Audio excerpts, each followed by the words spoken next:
My 8-year-old was ecstatic. He was finally tall enough and old enough to drive his own go-kart. He was fitted for a helmet, strapped into the car, and the attendant gives him one simple set of instructions. Your gas pedal is on your right, your brakes are on your left. In hindsight, I probably should have realized he needed a little bit more instruction. He hadn't even completed one full lap around the track, and he somehow managed to be headed in the wrong direction at full speed. The attendants are yelling and screaming, waving, trying to get his attention. Poor kid doesn't know how to use his brakes. He can't hear a thing over the sound of the engine.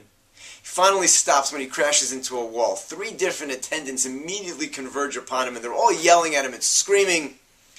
And it occurred to me, none of that was helpful. Kid's 8 years old. He doesn't know how to drive. What he really needed were some instructions how to use his brakes. Maybe a practice lap on his own to experience it for himself and see what it's like to use them. This week's Parsha, Avraham goes out to war to rescue his nephew. And he takes with him 318 of his men. And the Torah refers to those men with an interesting term. It calls them Chanichav, Avraham's initiates.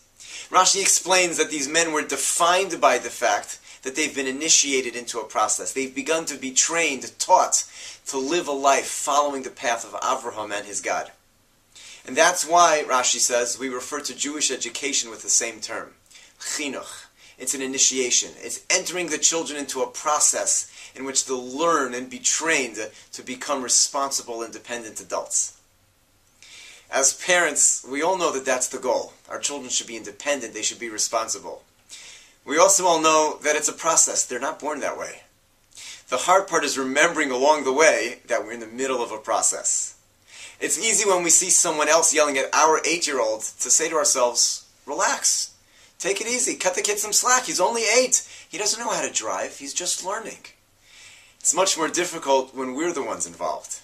When our 4-year-old spills chocolate milk all over the kitchen floor and we want to respond with anger or frustration, to remember, relax. Kid's 4 years old.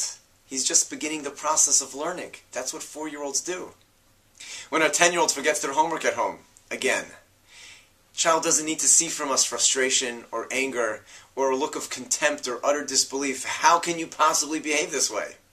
Of course he can behave this way. He's 10 years old. What he probably needs is some instruction or guidance as to how to remember next time to bring his work to school. The more that we can remember that our children are going through a process, the better we can handle our frustration and be able to address each situation with a sense of calm and help the child with what they need at that time with their age-appropriate behaviors. It's a long process.